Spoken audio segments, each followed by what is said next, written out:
When the Institute of Musicology was founded within the Serbian Academy of Sciences in 1948, its first principal composer Petar Konjović set the research of Serbian traditional folk and church music as the main goals of the Institute work. Consequently, collecting notational and audio archival materials was one of the main tasks in the field research. During the next decades, in accordance with the main musicological research of the historical courses of church music, Serbian as well as the other traditions, the audio material was collected as unique testimony of diverse church music practices. Today, the Institute Phonoarchive contains a rich fund of recordings of church music. Let us mention its main parts. The field recordings of traditional Serbian church chant from the 60s, 70s and the 80s, which is the main topic of this presentation. The recordings of church chant made by Dimitrije Stefanović during his visits and musicological research in the Hilandar monastery on the Holy Mountain in the period from 1970s to 2000. The copy of the collection of Byzantine and Orthodox music treasured by Archive of World Music at Harvard College Library, a gift of the American ethnomusicologist Laura Creighton Bolton to the Institute of Musicology. Tape recordings were made in Macedonia and Serbia, former Yugoslavia provinces, in 1961, preserving the sound of liturgical services in monasteries and churches, as well as the concert performance of the Serbian church music during the 12th International Congress of Byzantine Studies in Ohrid. There are also different recordings of performances of the Serbian choral church music that is based on the traditional unison chant. They are important sources for the research of the genre, a form of multi-voiced church singing that is present in liturgical and concert practice until today. As separate parts of archival sound material, there are also the examples of Russian, Ukrainian and Bulgarian choral music tradition. On this occasion, I would especially like to draw your attention to the unpublished archival audio recordings of the Serbian church chant from the 60s, 70s and the 80s from the Fruška Gora monasteries and from the central Serbia, from Dalmatia, Bosnia and Herzegovina, as well as from Hungary. The recordings were made by late Dimitrije Stefanović and his colleague Danica Petrović as a part of their musicological fieldwork. Taking into account numerous possible perspectives on the review of this material, today I would like to highlight some basic data on the origin and content of the recordings, as well as on the repertoire and features of the Serbian church chant practice in the mentioned areas during the second half of the 20th century. I will present these recordings as the authentic material evidence of a live, vital tradition and draw attention to the significance of this collection for evaluation, research, and protection of Serbian church chant as the element of our spiritual, intangible cultural heritage. Traditional Serbian church chant has been part of both the liturgical and the private life of Serbian people in different cultural and geopolitical settings over the centuries. During the 19th century, it was cultivated primarily in the monasteries in Fruška Gora and in the seminaries and secular schools on the territory of the Metropolitanate of Karlovci, in Austro-Hungary then, but also in the Principality and Kingdom of Serbia and among Serbs who lived in the Ottoman Empire. For decades, this chant was passed on as oral tradition exclusively, until it was written down in the second half of the 19th and during the 20th century, which made it possible to record and preserve the standardized and related variants until today. Sound recordings are especially valuable as the authentic sources and unique testimonies of Serbian oral music tradition. The oldest known sounds recordings are of Lazar Lera, a school teacher and exceptionally knowledgeable and skilled church chanter, published in 1933 by Zagreb Publishing House, Edison Belpenkala. During the interwar period, this edition was especially important for teaching and learning church chant in the Serbian monasteries. The recordings kept in the Institute of Musicology are a testimony to the preservation of the authentic church chant tradition in the Serbian spiritual and cultural centers over the centuries.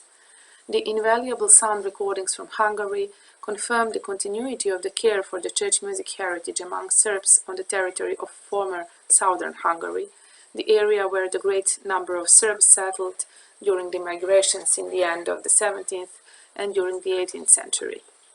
Especially important are the recordings from the monasteries on Fruška Gora mountain, the spiritual centers of the Serbs, and the main dissemination points of the church chant knowledge and practice during the 18th and the 19th centuries. Numerous recordings made in the monasteries of central Serbia and Ovčar Kablar region are records of the variations of the same practice across the Serbian cultural space.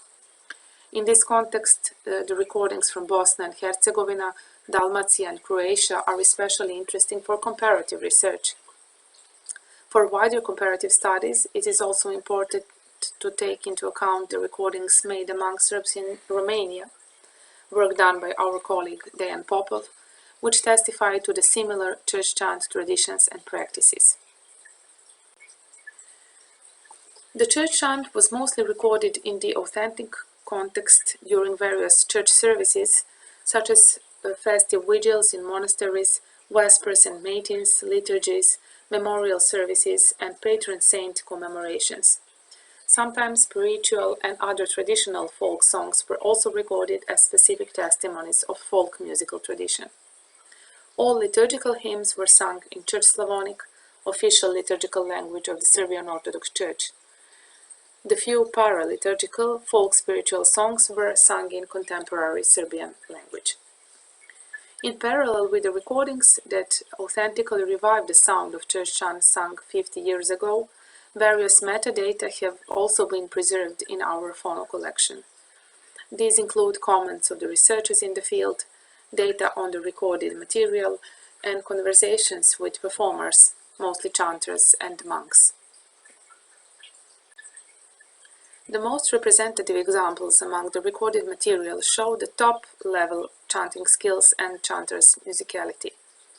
Considering the aesthetics of musical performance, one might observe carefully thought-out melodic phrases that use the so-called church chant tailoring method, as well as comprehensive and clearly brought-out hymnographical text, the tempo adjusted to the pace of monastic services.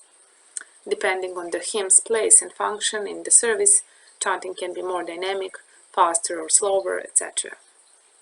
It is especially striking and interesting for further analysis to note the precisely defined melody of the accompanying voice in the examples of two-part singing.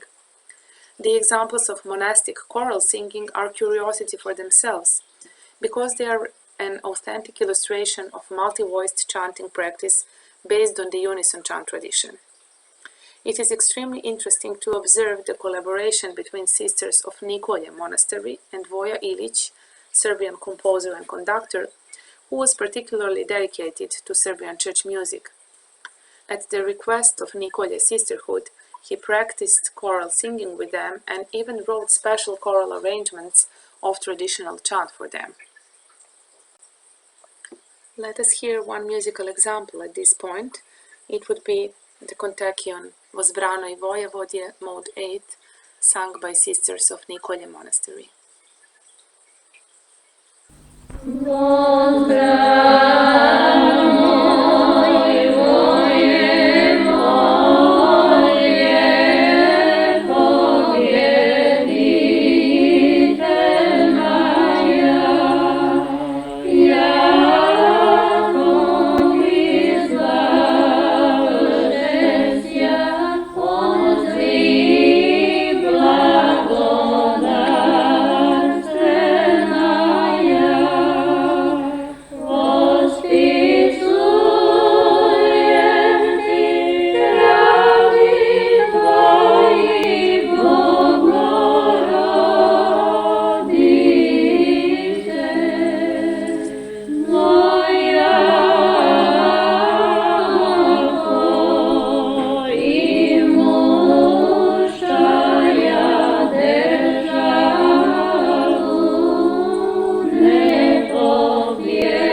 A detailed review of the recorded material opens numerous opportunities for studying the period in which the recordings were made, but also in a wider sense for exploring the dynamics of chant tradition among Serbs living in various locations throughout the 20th century.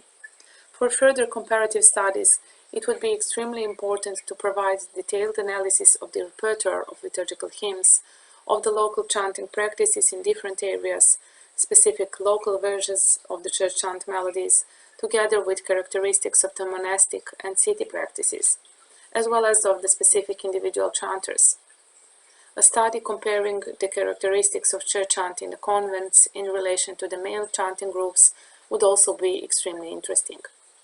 The potential for comparative research is also seen in the issues of relation between church chant and migration, as well as in the role of church chant in forming and protecting the cultural and spiritual identity. It is fundamentally important to approach all these questions within the cultural and political context of the 20th century, which had significant influence on the preservation, care, and survival of the church chant. From the foundation of the Kingdom of Serbs, Croats, and Slovenes, the novelties in the education legislation and the removal of church chant from school curricula, to the creation of the socialist Yugoslav state and the period which was not favorable for the preservation and especially for study and dissemination of all forms of church traditions. Finally, the collected archival material sheds light to the role and contribution of researchers Dimitrije Stefanović and Danica Petrović to the history of study of Serbian church music. The most part of the aforementioned recordings was made by a real tape recorder, while some of them were recorded with cassette recorders and are still preserved on the cassettes. A greater part of real tape recordings has been digitized within the project of Catalogization and Restoration of the Institute of Musicology of Serbian Academy of Sciences and Arts Phonographical collection. On the basis of the available data on the original recordings, the basic search list of the tapes was made within this project, which is today the very important starting point for further detailed analysis of particular recordings. A careful listening implies classification of the recordings, sorting out by the quality of the sound, by the integrity and content, and by the quality of the musical performance itself. Upgrading the metadata should include detailed, uniform titles of the copied material, identification of its content and duration, the locations of the recordings of chanters, review of the services, liturgical hymns, etc. There are numerous potentials for further utilization of such rich part of the sound library of the Serbian Academy of Sciences and Arts Institute of Musicology in terms of both scientific research and publishing. On the basis of the recordings, we might also make notational records of the representative testimonies to the church music tradition of various locations and compare the variants of same songs in different monasteries sung by selected chanters. The audio materials should certainly be observed in parallel with other archival material, such as the correspondence between researchers, their notes about the fieldwork, which are significant for the metadata upgrading and for making a wider picture of recorded material, segments of legacies, and so on. An exceptionally interesting option for future studies would be to analyze and compare the existing recordings with the contemporary church chant practice at the same locations, as well as the other with the same chant tradition.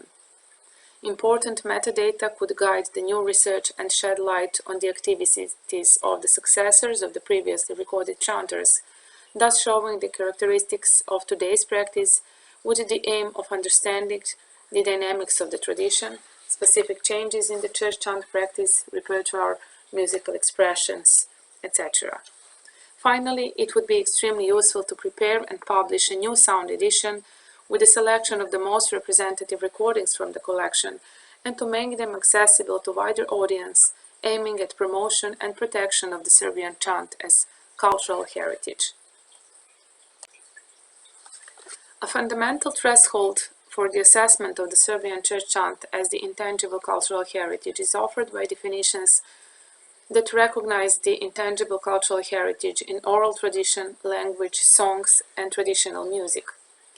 According to them, it is dynamic and vital heritage, a form of national property, a live heritage which is happening in the present, which not just represent the inherited traditions, but more importantly their modern manifestations, those that above all play an important role in the everyday or celebratory religious life of a community that recognizes them as a part of their own cultural identity, traditions that have a living function in the lives of their guardians. Some of the most important stipulations of the UNESCO Convention specify that certain cultural practices are recognized as intangible cultural heritage by the communities, groups, and individuals who practice them. These traditions have been transmitted and at the same time adapted to new cultural, historical, and societal changes over several generations. This heritage is an anchor for the identity and the cultural uniqueness of its creators and bearers, and an implicit condition of authenticity. It is emphasized that an important role in preserving the intangible cultural heritage is played by the nation-state, but also by the community as a creator, bearer, promoter, and transmitter that recreates and also shapes certain heritage. It is also very important to mention that these communities are not necessarily tied to the specific territory, but they have to be actively participating in the identification and defining of their own intangible cultural heritage, as well as its directing. Under preservation, UNESCO understands a wider spectrum of practices that ensure usability of the intangible cultural heritage, such as identification, documenting, research, protection, promotion, appraisal, transmission through formal and informal education, and revitalization of various aspects of such heritage. The already mentioned recordings provide a testimony to the live, vibrant tradition of Serbian Church Chant that has been preserved until the present day in many recognizable variants. The status of Serbian Church Chant as an important part of the Serbian spiritual and cultural identity is additionally emphasized through the active presence of its traditional forms in the liturgical practice of the Serbian Orthodox Church in Serbia, as well as throughout the world wherever the Serbian Church has services, in Europe, the USA, Australia. Worth mentioning are numerous music collections with the Serbian Church Chant melodies in their traditional forms, but with the words translated into English for the liturgical use of Serbian diaspora. On the one hand, the forms of oral heritage play a large role in the process of learning and transmission of the traditional musical heritage, while on the other hand, the modern technologies, such as sound recordings, digitalized music compilations, the ability to quickly copy both written music and recorded sound, open many new possibilities for learning and preserving the old traditions. Increasingly simplified public distribution of audio recordings is in itself an interesting phenomenon, which merits further focus and study, especially as part of the already mentioned challenges of preservation and revitalization of traditions, and also in the context of discussing the aesthetic dimensions of the intangible heritage. The wider availability of the presented collection would undoubtedly contribute to identification, evaluation, promotion, and revitalization of the Serbian Church Chant as one of the pillars of the Serbian religious, cultural, and national identity. Thank you for your attention.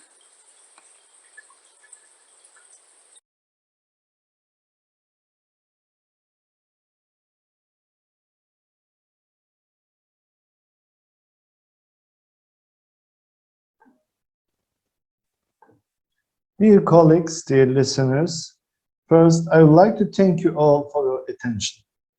My topic is about the Karadeniz Music Archive, in word, Karma, founded in Trabzon, Eastern Black Sea region of Turkey in 2011, which aims to bring together audiovisual archival materials from the Black Sea hinterland. In my presentation, I will try to express its background and actions relating to the preservation of the traditional music cultures in the related geographies. Then, I will tell how Karma brings together old and the new content, and I will stress the importance of seeking out the new within the old. In this context, I will seek to look at the field afresh via Karma, using selected audiovisual recordings and touching on the necessity of rethinking Black Sea music from different perspectives. But first, let me explain what I mean by the Eastern Black Sea region of Turkey and the Black Sea hinterlands. The Eastern Black Sea region of Turkey is located in northeastern Turkey and has a steep, rocky coast with rivers that cascade through the gorges of the coastal ranges. Access inland from the coast is limited to a few narrow valleys because mountain ridges with elevations of 3,000 to 4,000 meters in Kachkar Mountains form an almost unbroken wall separating the coast from the interior. The higher slopes facing north tend to be densely forested. Because of these natural conditions, the Black Sea coast has been isolated from Anatolia in several aspects. But since the Black Sea is an inland sea that includes port cities around which trade routes, which have preserved their importance in the historical process, the Black Sea hinterland, or cultural basin, can be defined as a very large area that unites the Balkan, Crimea, Azov, Caspian, Caucasian, and Anatolian geographies. After Edison invented the phonograph, recording and archiving sound was an invaluable experience at the end of the 19th century. However, the first records of the Black Sea and its environs were conducted at the beginning of the 20th century, in particular in the 1910s by scholars from Germany, Russia, Austria, and Hungary. And the first recordings made by Turkish scholars could be done only in 1929. It was the fourth compilation tour, which was conducted by Istanbul Conservatory, and this tour involved the Eastern Black Sea region of Turkey.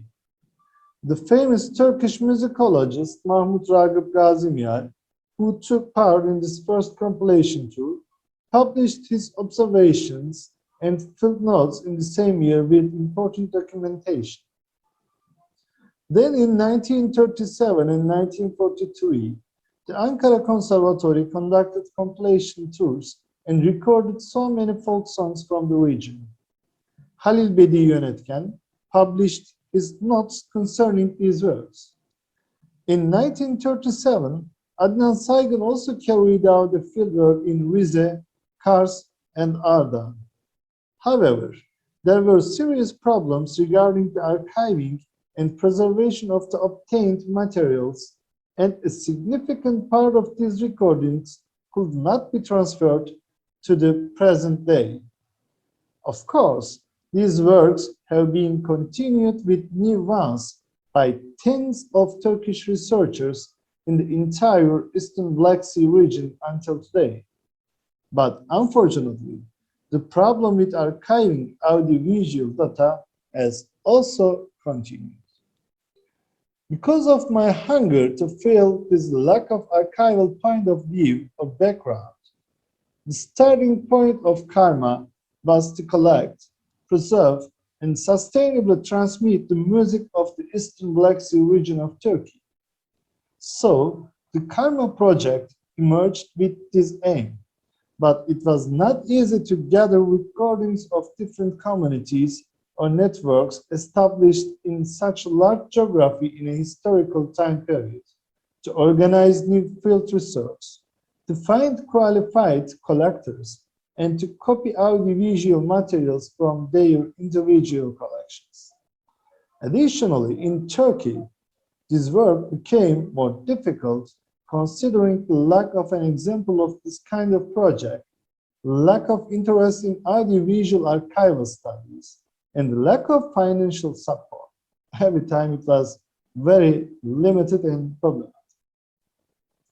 Finally, The unit of Karadeniz Technical University Scientific Research Projects supported my Karma project in 2011, and the infrastructure of the archive was prepared in 2012 and 2013. In addition to the working area and a digital lab within the Conservatory, a very useful room in the Central Library of Karadeniz Technical University was prepared for the researchers, and it was officially opened in 2014.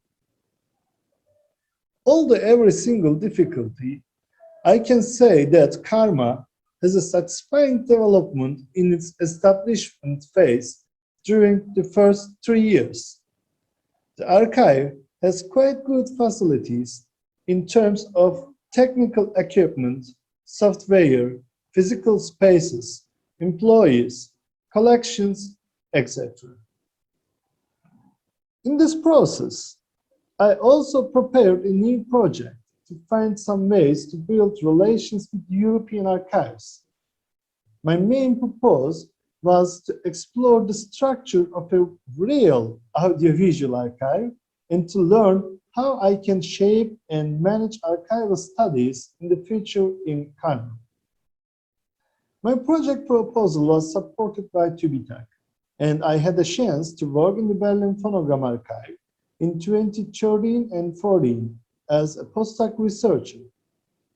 In Berlin, I found lots of audiovisual materials recorded by Kurt Reinhardt in the Eastern Black Sea region of Turkey in 1963 and 1968. But also, there were much more materials from the Black Sea hinterland that were recorded by many other scholars since 1909. So everything was ready to discover the links among the different parts of the Black Sea.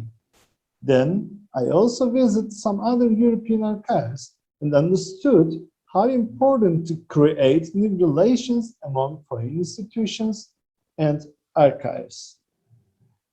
After returning from Berlin to Trabzon, I reorganized some structural things of the Karma, which it had in its space, but also specified a new goal with a new strategy.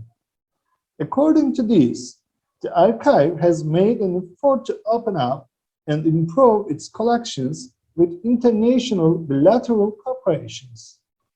And with joint activities in projects, the Karma has performed digitization, fieldworks, exhibitions, and some other events such as symposiums, panels, workshops, lectures, music and dance days, and so on.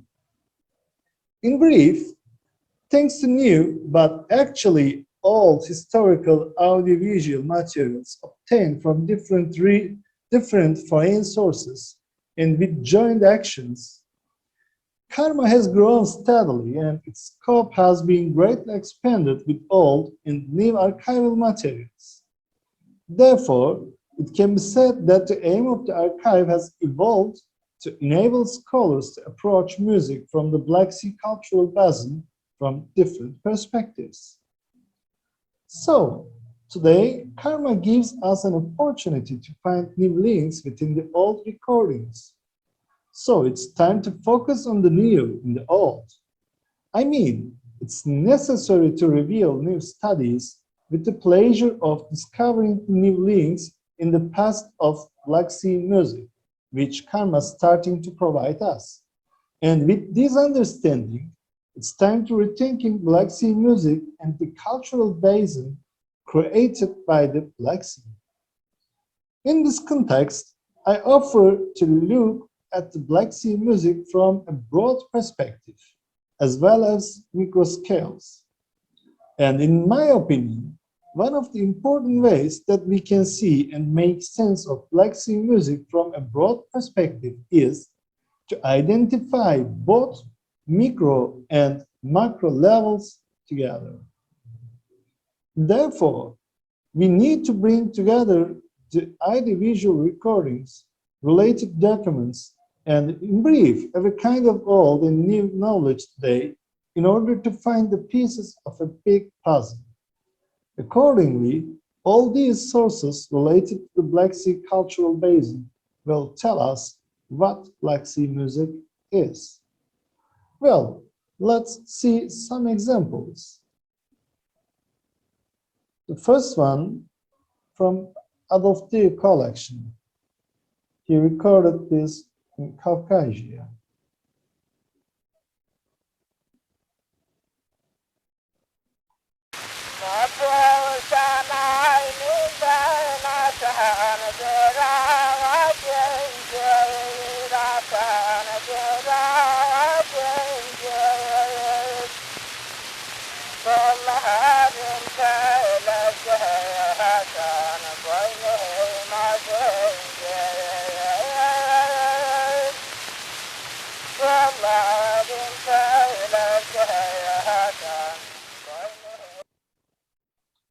And the second one is the same song, Hasan, but it is from prisoner recordings of First World War.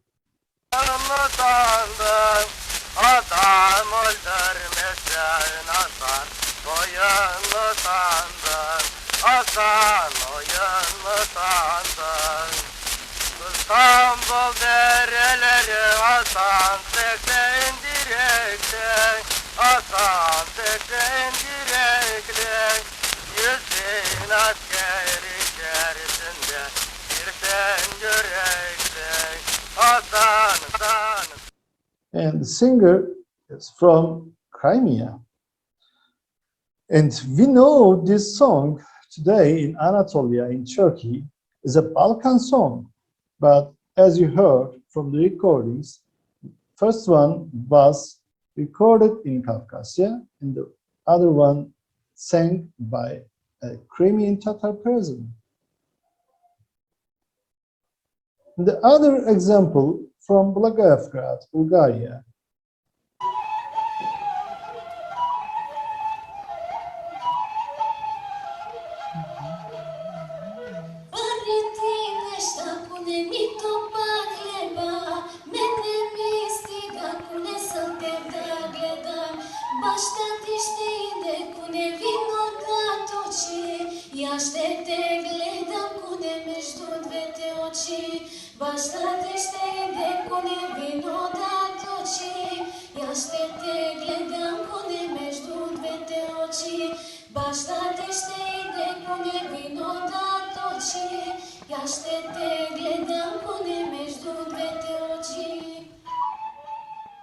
This is a Bulgarian folk song which I recorded in Blagoevgrad.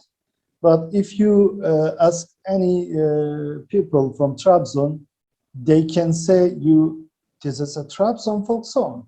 So very interesting.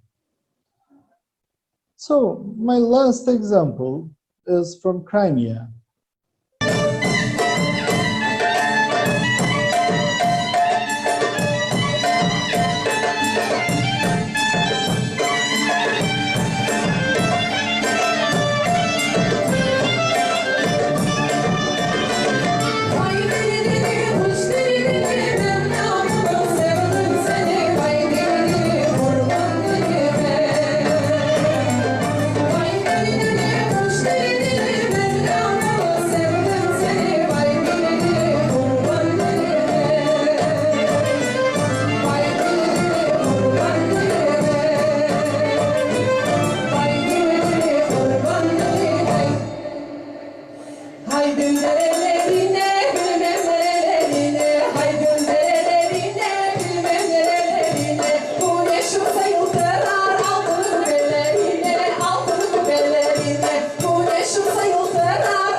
These two songs from Crimea, and we know the songs as a Balkan song in Anatolia. But the Crimean singers and musicians say it's not a Balkan song, this is from Black Sea, and they define these songs as Black Sea folk songs. So, Although these examples can give us some opinions regarding the period of their acquisition and melodies that were forgotten or not used in the same area today. Also, they enable analysis concerning cultural transformation processes of communities in the past of the respective regions. Although there is numerous special characteristic features region by region, there are also important similarities regarding instruments played, melody sentences, rhythm structures, and language features in the Black Sea cultural basin. In fact, it has been determined that sometimes the same melodies can be spread with different names, sometimes with different subject content, sometimes with the same name and same content in the whole geography. As a result, the archive is trying to fulfill an important mission today because the existing studies carried out in the Black Sea cultural basin and related audiovisual materials were rather scattered due to a variety of reasons, geopolitical, social, and economic. Also, Black Sea music should not only be evaluated with a micro perspective in its immediate surroundings, as it has been in the ongoing studies until today, but should also be considered with a macro perspective as a part of the Black Sea cultural basin.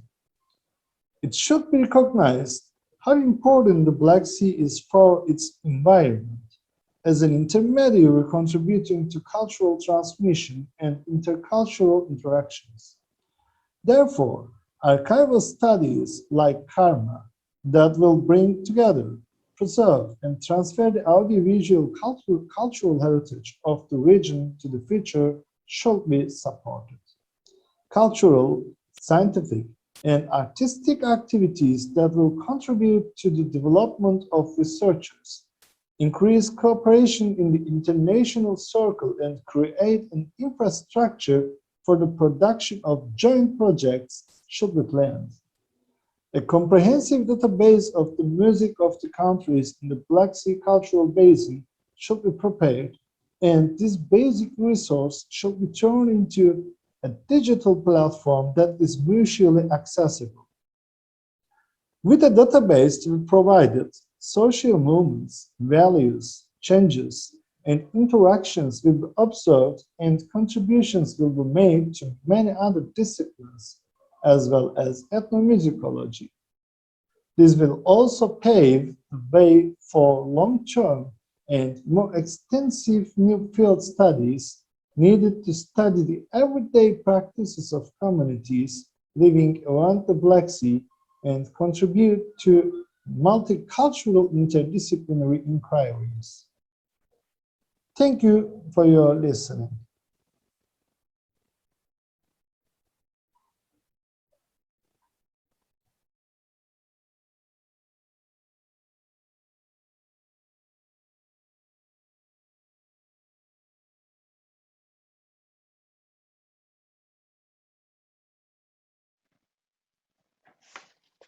So good morning, ladies and gentlemen.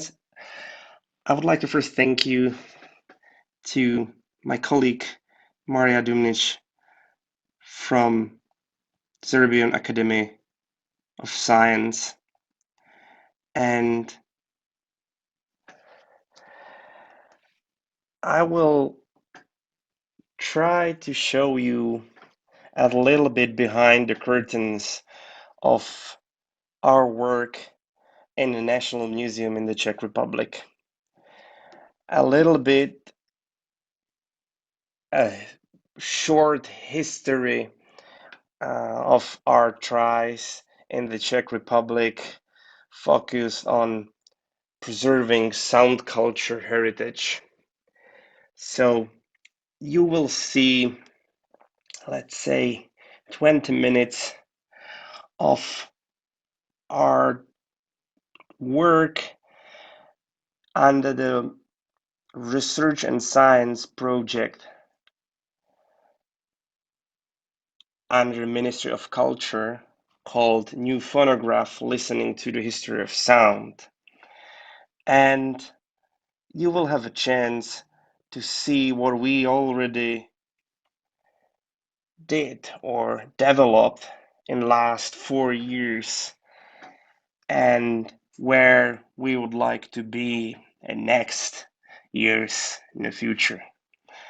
I did for you also the QR codes, so you don't need to waste the time listening during the 20 minutes. The sound you will have a chance later to see direct to the particular pillar of the project, of the whole workflow. So just enjoy the presentation and welcome to the Czech Republic. So this is the main QR code which will lead you to the website, the new phonograph under the National Museum. The project is about preserving, or it's not about preserving sound culture heritage like the topic number one. More, it was and still is about developing the whole workflow, how we can preserve content, career, and everything around the phonograph cylinder or phonograph record, or Edison cylinder, or 78 RPM, or Berliner discs. The simple workflow, this is year 2017. Okay, yeah, so we know that, for example, the National Library of the Czech Republic got like the systems and softwares which we can use, like Union Catalog, where everything what is cataloged in the libraries will be accessible, or will be open to any kind of cooperation work or research. And so we decided that okay, we can try to use some of these national developments, for example, digital library Quamerius and other stuff, which was very useful for us the beginning of the whole project.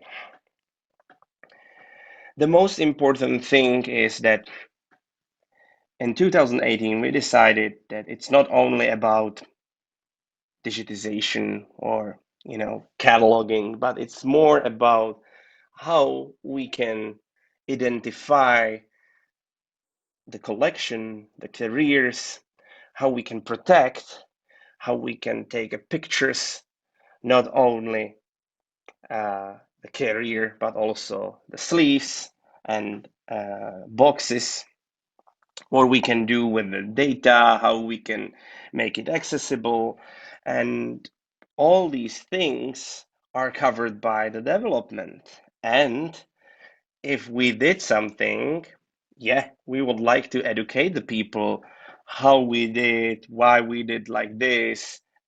So we call these pictograms pillars or workflow pillars, and you will see in the next 15 minutes what we can do now, focused on phonograph cylinder. The crew, there's a lot of interesting people, from the archivists, historians, to chemists, photographers, sound engineers. So we are really lucky that in the Czech Republic we can count with this team. So now you will see, because the National Museum got around 1,500 phonograph cylinders, and during the last 3-4 years we found, let's say, 2,000 cylinders around the Prague in the Czech Republic, and for example in Slovakia and other countries. The most important for us from the beginning was to track what we are doing in the whole process, in the whole workflow. So we developed a system pretty easy, which is telling us what did who, when, how it looks with the conservation, how it looks with the photography, how it looks with the cataloging, etc., etc. So at the one place, we've got everything. And what is really important for us, we can easily export an XML file with all important things what we did with one carrier or with the whole collection. For example, you can see the VEX cylinders, the titles, if it's digitized or not, the signatures, QR codes, etc. After the itemization, so after we know that we received a collection, that we received a carrier, and we decide what to do, it's a conservation. This is very, how can I say? This is very hard to explain, like, what is right or what is not, because still a lot of things are missing all around the world, in the world, and how to preserve. So that's why we are using developments that are already developed by ARSC and Bill Klinger. So here you can see the ACB ARSC cylinder boxes, and which we are using for rehousing, or let's say resleeving, the phonograph cylinders from the old boxes to the new ones. With another company, we developed helpers and tools for our better transportation. So we developed these strollers, and of course, like the boxes and other stuff, which is very useful for us. So here's the archival cylinder box. Sorry. But if you go the ACB, you still want to hold somewhere and store somewhere. So we developed a box which is glue-free, acid-free, 12 position in a box, which is really good for transportation and for the long-term preservation of the carriers. Here you can see how it looks if you put, carrier box, old one, new one, but we are putting just the old one and new ones. The old ones were separate from the carrier. We also are really focused on taking authentic pictures of the labels of discs. This was very early in the project that we decided, we need a room just for taking pictures, because our idea is to not give a record to the catalogers. So we are trying to protect the physical carrier from the damage. But if we focus on a cylinder, that's a little bit different way how we are working. So, you've got a lid, you've got a cylinder, you've got a carrier. You have to find if it fits, or if it's same, if it's matched or not. Then you got a box. For example, in our collection, let's say 80% of the boxes are with the stickers or stamps of the music sellers in Prague or in the Czech Republic. So that's very important for us that we can capture the label on the box. So we developed a machine and connect with the camera we can do slides, and then we can put together. For example, this is the oldest, one of the oldest company by Diego Fuchs in Prague. He did his own phonograph cylinders. Another company imported from France classic Edison cylinders with the stamp of the seller. So you can have a wide range of different boxes, and we hope that we will be also capturing the pictures of the discs, of the not only the disc but also the carriers, I mean the cylinders, because it's also important for another research that we know how damaged it is or not. After that, catalogers. With the cylinders is a little bit different than with the discs. The cylinders first are digitized, and after that they are, we are taking pictures and we are putting into the library system. So we are cataloging, because there is also like a second control, that if we created a catalog record, then we are also need to hear the content, need to hear the audio, because most of the time the lid and the carriers are not matched. So as we see, classic like the catalogs in the libraries. The first 3 years we did the evidence list. We didn't catalog, but now with more information, everything is cataloged by the rules. So also you can see how it looks, the classic Mark 21 fields by the RDA rules. So we are following what LOC developed for the world. Here's the deal. The most important thing is that we are preserving the content. That's why we bought the endpoint machine from Nick Berg from United States 3 years ago. And this machine got two options, contactless and contact. So you can use the stylet and you can use the laser for capture the groove or capture the content in a groove. That's the most important thing for us, because we can also preserve destroyed, cracked cylinders, and we can have a reference stone before we will touch. We are also using the microscopes. All information about the digitization and about the process are also preserved.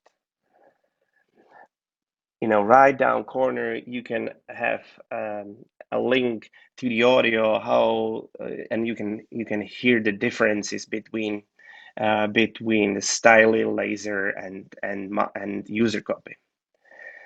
This is what we are also doing. We are capturing all special things or special places or points which we can find on the cylinder, and later we can preserve in the whole package. For example, this cracked cylinder, and also you can have an audio there somewhere in the middle. You can hear how starts the groove changing a little bit. So without the styling, we can easily digitize all data from photographer, the pictures, the raw, so the source copy, master copy, and the user copy. All metadata, not only the bibliographic metadata, but also the other kind of metadata, merge or put into the BWF format. Another metadata, as you know, we are using our own system to track the carrier And all these technical administrative metadata are also captured. That's the most important thing for us, that we can easily have everything at one place. Okay, we've got the access. How we can find, play, see, read. We are using, as I mentioned previously, we are using the library developments. So this is production software where we can put everything together. So the audio, pictures, metadata, and create something what we can share in the digital library. That's really good. Of course, that we have to be very careful of the copyright, but most of these things are free because nobody knows who's singing there. And if we know who's singing, nobody knows when the person died. But what we are also doing is creating stories, not only that we are sharing on SoundCloud, but most we are creating stories about the content. So here, for example, we found the eldest Rusalka aria recordings at the National Museum collection. So we tried to find like who was the person, sang the song, etc. And all these things we're trying to make it accessible also for readers. As I mentioned, a lot of things are based on the developments. The newest development, what we are doing is that we are doing a research of the cylinders. If it's mold or if it's not a mold, how it looks, the groove, what is on the carrier, what is difference between brown wax, blue amber, celluloid wax, etc. We did a first research and continuing doing other stuff, the microbiologists. Then also we have to know how looks the boxes, not only the box from the outside, but most box from the inside. So the foams and other stuff, which are very against the carrier. So as you can see, we're trying to find what is it. All these things we would like to have captured and educate the people in the Czech Republic and around the Czech Republic. So, for example, the main goals of this project are methodologies. So we did some kind of methodologies how to care and handle with the carriers, how to capture the authentic picture of the label, etc. We're trying to do the virtual excursion for the universities, and altogether in these 9 pillars is the content of the whole project. But when the project ends, we hope that it will not end for us in the National Museum, and the Czech Republic will set up and continue the preservation of sound culture heritage, not only in the Czech Republic. I would like to thank you, and I'm open to any kind of discussion, cooperation.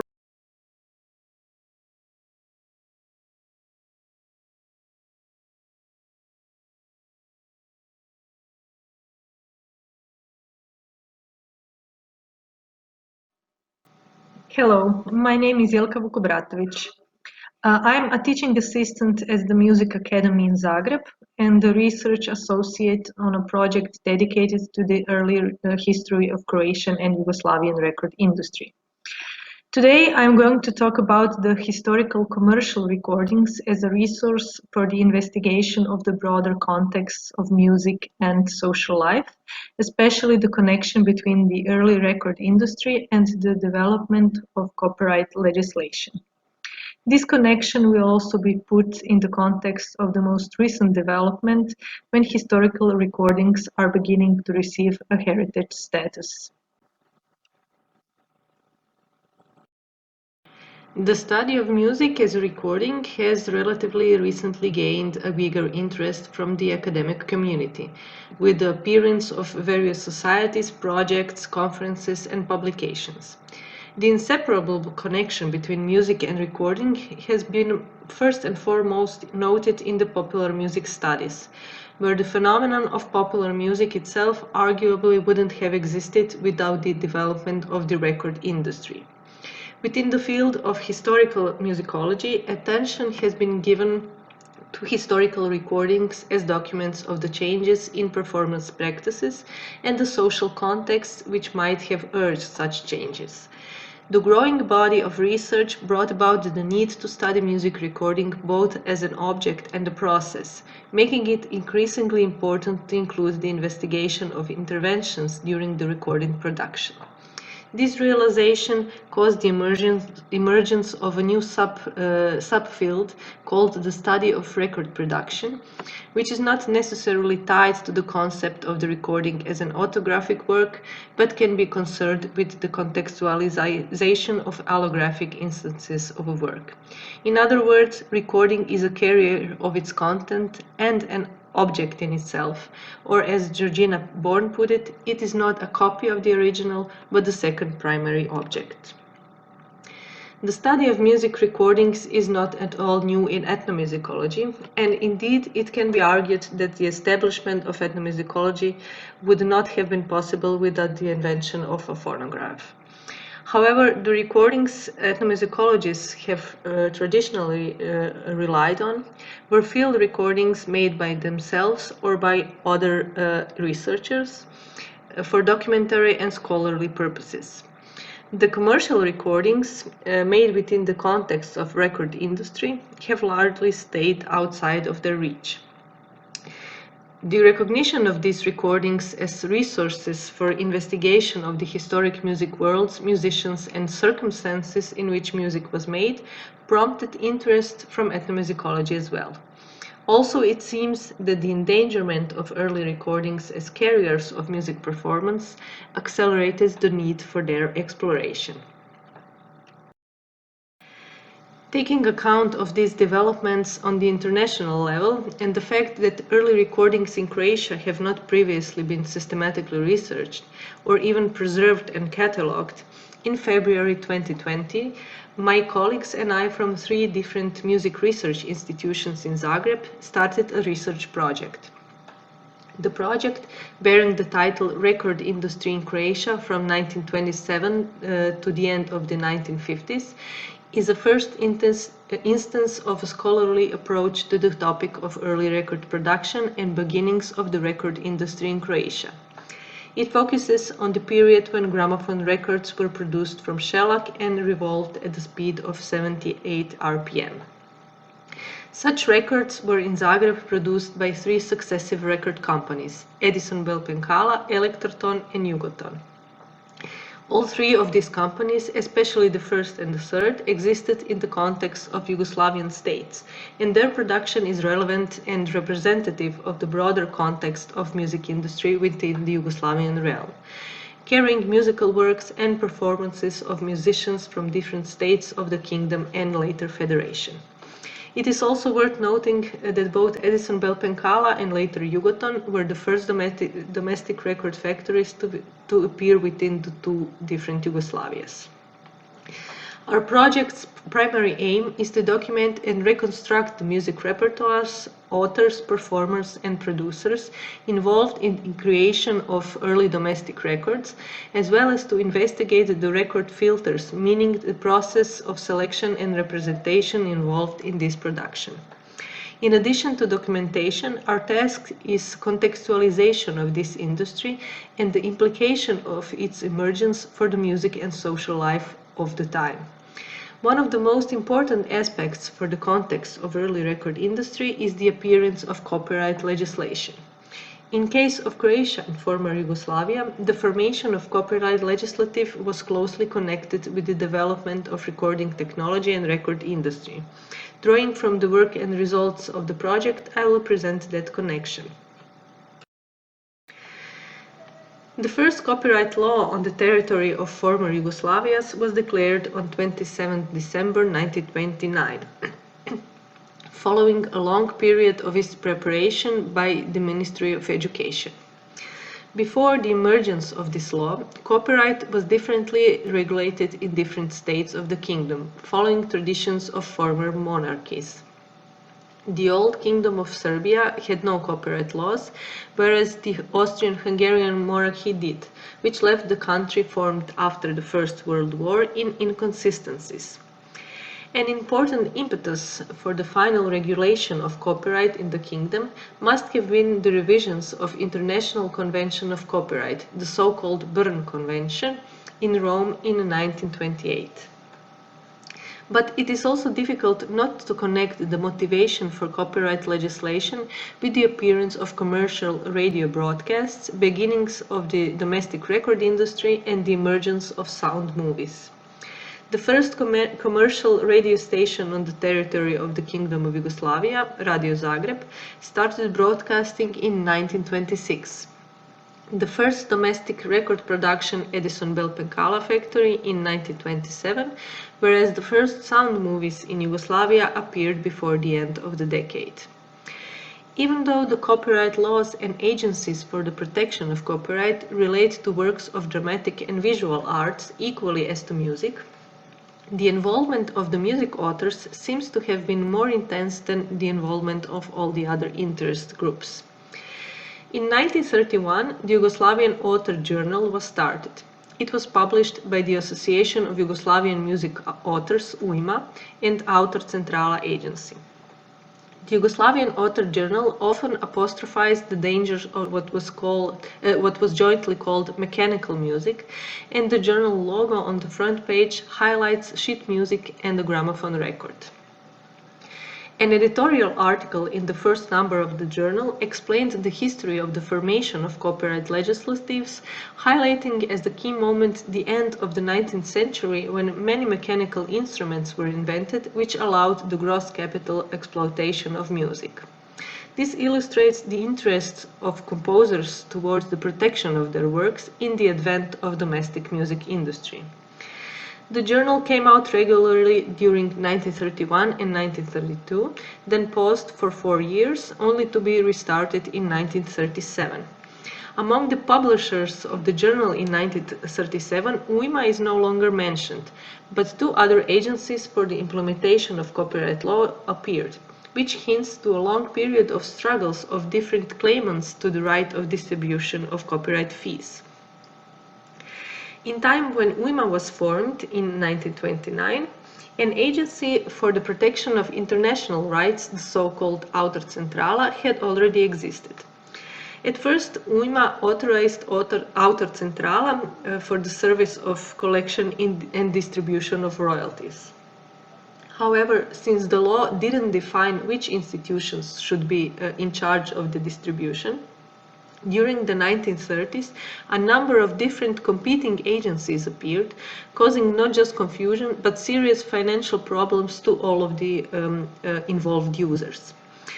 UIMA regularly reported in its journal about the problems with the slow implementation of the copyright law, while Vesic and Penic revealed multiple fights between UIMA and various cooperatives for the protection of copyright. Even though UIMA was formed in the year of copyright legislation, the infrastructure for the protection of musicians and music authors' rights on the territory of former Yugoslavia started to form much earlier, according to Vesic and Peno, as early as 1909.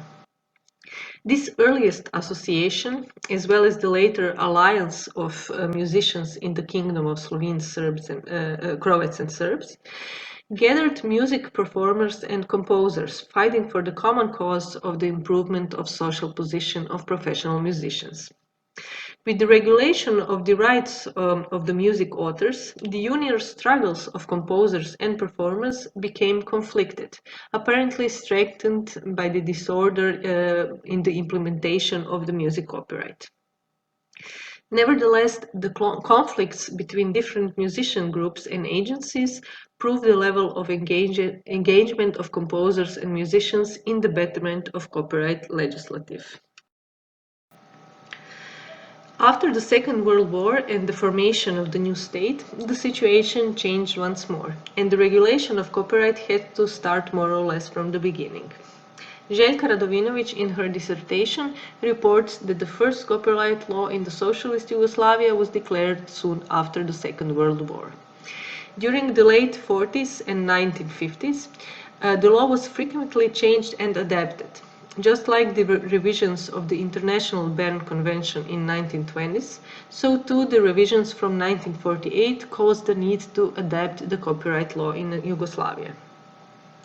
Documentation on the different processes of regulation of the copyright law kept in the Archive of Yugoslavia in Belgrade bear witness once again to the predominant involvement of composers and their agencies. Correspondence between the State Council of Science and Culture and the Yugoslavian Composers Society from 1952 reveals that the Composers Society in the meantime became a body in charge of the Institute for the Protection of Copyright. As one of the documents in correspondence explains, this situation in which composers became responsible for the general implementation of copyright developed spontaneously, mostly because of their interest and engagement which superseded the activities of other authors' associations.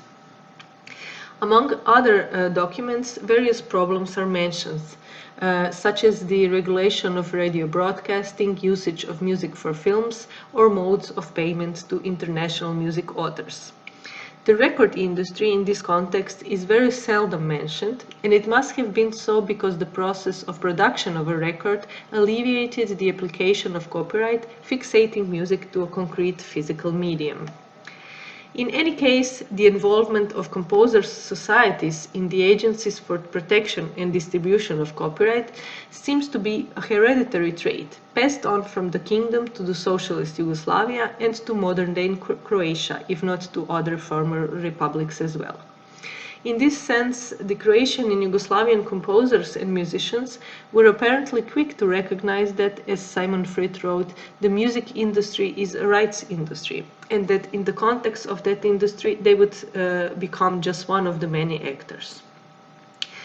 The regulation of status of their recordings has been an issue in the past as well as today, when records from the early period of the industry are starting to receive a heritage status.